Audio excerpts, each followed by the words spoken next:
gars, et aujourd'hui on va parler, où est ma caméra? Du chapitre 42 de Boruto, qui m'a laissé un petit peu sur ma faim. Oui, parce que je m'attendais à des trucs plus ouf, des révélations plus ouf, mais il m'a plu sans être transcendant. Voilà, mais bon, on est au 3e chapitre du tome 11. Je pense que le dernier chapitre, donc du coup le chapitre 43, va être lourd, et je ferai une vidéo spécialement pour ce chapitre-là. Donc voilà, parlons un peu du coup de ce qui s'est passé dans ce chapitre, qui va se résumer assez rapidement, puisque au final ce n'est pratiquement que du combat, mais il y a le gros avantage. Il y a le gros avantage, c'est que ça a pas mal traité de Salada. J'avais fait une vidéo qui s'appelle Le cas Salada, et finalement ce chapitre était dédié à elle, et aussi du coup à l'équipe 7, à comment le travail d'équipe peut fonctionner entre eux, et ça fonctionne à merveille, ça fonctionne extrêmement bien, à quel point que même Bolo, il s'est fait déchiqueter en deux. Bolo, il s'est fait déchiqueter comme ça en deux, sans respect, etc., mais il a pu se régénérer, un peu comme celle. Comme celle dans Dragon Ball, je l'avais déjà dit au chapitre précédent, mais je le redis, ça fait un peu comme celle dans Dragon Ball. Et du coup, on apprend que, du coup, par Kawaki, que c'est Amado, voilà, un mec d'organisation Kara, qui a du coup modifié ces gens en machine, et a pu augmenter leur capacité de régénération à fond, grâce à un noyau régénérateur. Et du coup, c'est là que tout le chapitre est vraiment excellent. C'est Salada, grâce à son Sharingan, elle va comprendre que du coup, Bolo, dès qu'il fait une technique, dès qu'il fait, il fait une technique avec ses mains, dès qu'il fait un signal, son noyau qui permet du coup de toujours se régénérer et de vivre, se déplace dans son corps.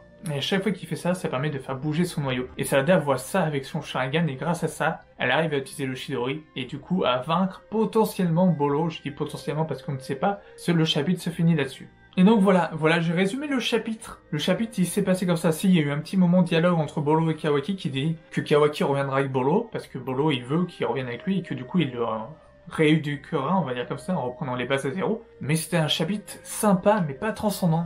Oui, mais voilà. À part le côté Salada, on est à fond sur l'héritière du coup de Sasuke, parce que Salada qui utilise le Chidori, c'était un truc de fou, qui utilise du coup les techniques de son père, hein, le Sharingan, le Chidori, comment analyser les situations, prendre l'avantage, etc.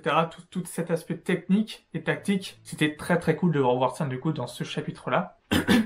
Et donc voilà, on voit quand même le potentiel de Salada, et on se dit qu'il peut que évoluer dans le bon sens, que du coup aller sur les traces de son père, de Sasuke, et devenir peut-être une future Hokage, qui sait. Et ce n'est pas tout, on avait aussi Mitsuki agir, Kawaki, Boruto aussi, et Mitsuki agir avec pas mal de techniques, une diversification aussi de techniques, et c'était vraiment énorme de voir du coup ces deux personnages enfin mis en avant. J'avais peur qu'ils aient pas vraiment leur moment de gloire, et là ils ont leur moment de gloire. Du coup c'est vraiment cool, du coup ça m'a vraiment plu, c'est vraiment un bon point. Et tout l'aspect technique de combat de Salada, le fait qu'elle puisse analyser, qu'elle puisse enfin du coup un peu du coup utiliser, être beaucoup plus stratège, etc. Ça m'a fait vraiment du bien. C'était genre ah oui, je veux continuer à voir ça dans Boruto. Oui, je veux continuer à voir ça dans Boruto. Mais du coup voilà, il n'y a pas grand chose à dire au final, parce que c'était que du combat. C'était que du combat. Je peux soit dire le chapitre était cool, soit le chapitre était pas ouf. Le chapitre était cool, mais sans être transcendant. Ça, je le rappelle encore une fois. Je m'attendais à du Kajin Koshin. Je m'attendais à du Kajin Kojin. Je pensais qu'il allait apparaître. Je pense qu'il apparaîtra peut-être au prochain chapitre. C'est pour ça que je ferai sûrement une vidéo là-dessus. Je pense que du coup, on aura cette révélation au prochain chapitre. Je le dirai pourquoi. Mais en tout cas, on avance, le combat contre Bolo est presque terminé, peut-être qu'il est terminé, à mon avis déjà 3 chapitres, c'est déjà pas mal, c'est déjà assez conséquent. Mais voilà, on a quand même aussi un beau lien Boruto-Kawaki qui s'appelle frère, voilà, pour eux ce sont carrément limite des frères maintenant. Et on apprend aussi qu'il s'est passé pas mal de temps, puisque Boruto a dit que Kawaki, ça fait un mois qu'il vit au village. Donc on sent les HS venir en épisode, vous sentez les épisodes à rallonge là, de Kawaki à Konoha?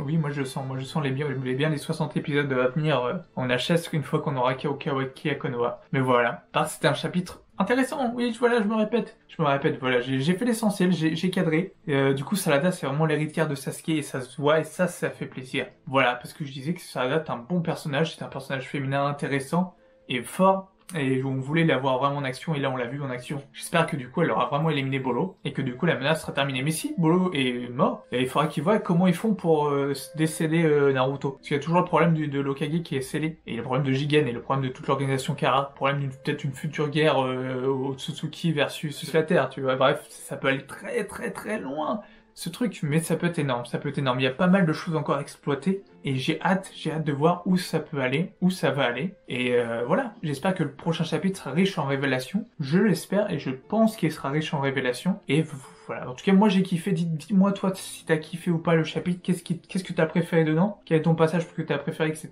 N'hésite pas à lâcher le pouce qui fait plaisir. Bah du coup à commenter comme je viens de le dire. Et à t'abonner si ce n'est pas déjà fait, pour activer la cloche de notification pour recevoir les prochaines vidéos. Et nous on se retrouve très bientôt, bah du coup si c'est pour les reviews de Boruto, on se retrouve dans un mois pour du coup reparler du coup du prochain chapitre de Boruto, du chapitre 43. Voilà, mais je ferai une vidéo spéciale pour le chapitre 43 avant, théorie. Donc voilà, sur ce, porte-toi bien, je te dis à une prochaine, ciao.